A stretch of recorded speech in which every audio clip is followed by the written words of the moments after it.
bafethu khona into ekufanele si-address ngale ndaba yey'ngane eziwu-2 ebulewe eMamelodi this past weekend. Yabo bafethu iqiniso lizosisiza. Yazi iqiniso lizosisiza ngani? Firstly sobona la ukuthi sirongo kephi. Sibone ukuthi silungisa kephi. And ima ukuthi siyali-addressa iqiniso abantu besifazane indaba yokuthi babulawe izoncipha. Uyabona leya ndaba leyana. I was seeing on Twitter a lot of people are saying ukuthi we can't be making it about the nightlife and you know the girls' lifestyles. We need to address indaba ukuthi kukhona amadoda abulala abantu besifazane namadoda adlwengula abantu besifazane. Everybody knows that there's bad places and there's bad people in any society. In any society. Khona yazi lento ifana nokuthi makuthiwa kwena ungahambi kulwa mgwaqo kungenzeka ukuthi ubanjwe inkunzi mawuhamba kulwa mgwaqo.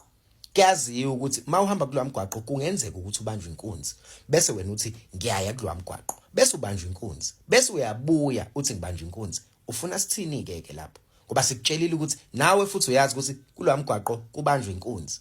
It's the same analogy kulento le. And abantu abaningi abasho lento ukuthi no, it's not about the lifestyles, it's about these men. And yes, it is about those men, but we all know that sexual predators exist. We all know that murderers, serial killers, kidnappers, they exist. So that means now you are going to go and put yourself in a situation whereby kukhona abantu abanjalo, and then masekwenzeka isigameko esikanjalo, we are not going to say you were irresponsible. Ayihambe kanjalo. Ayihambi kanjalo. And the only reason why usho njalo is because akusiyona ingane yakho. Meku ingane yakho buzoyitshela ukuthi ebusuku akuhanjwa nabafana bakuthengela iphuzo ungabazi. Ubuzoyitshela ingane yakho. It's so easy for you to say ukuthi no, it's not about the nightlife, it's not about the lifestyle that ngoba kuyona ingane yakho. Ukhuluma into ongayazi ngoba kusiyona ingane yakho. You are still justifying umbhedo ukuthi ingane na 21 22 ayiphume ihambe namadoda na 38 zihambe laphayana zithengele utshwala bese ziyabaleka ngofo ekseni akusiyona ingane yakho. That's why it's very easy for you to say that. If bekuyingane yakho buzoyitshela ukuthi lokhu nalokhu kuyingozi ungahambi kulwa mgwaqo uzobanjwa inkunzi. Stop justifying nonsense, guys. Stop justifying nonsense. It is nonsense ukuthi ngane na 20, 21, 22 eyentombazana ibe out at 4 a.m. in the morning.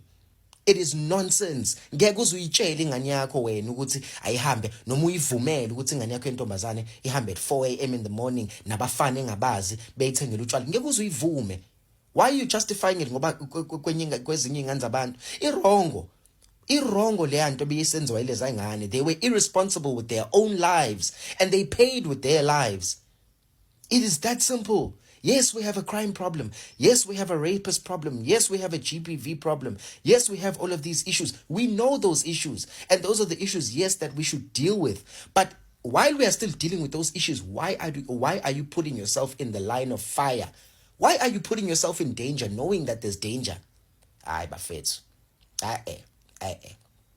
Uyabona maqhutshekwa nale mentality le basazonqunywa abantu besifazane. Angifunda uqamba manga basazonqunywa.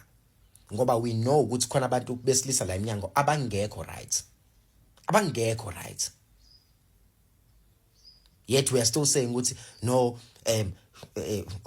intombazane na 2021 ingaphuma noma inini ihambe nabafana nanani why labafana beyibulala. Ifana nokuthi uzothi kuphara why libamba inkunzi. Libamba inkunzi. Yes, ifanele kudilwe nephara ukuthi libambe inkunzi, but wena uhambelana kulesa strad wazi ukuthi khona amaphara abamba inkunzi. Come on bafethu.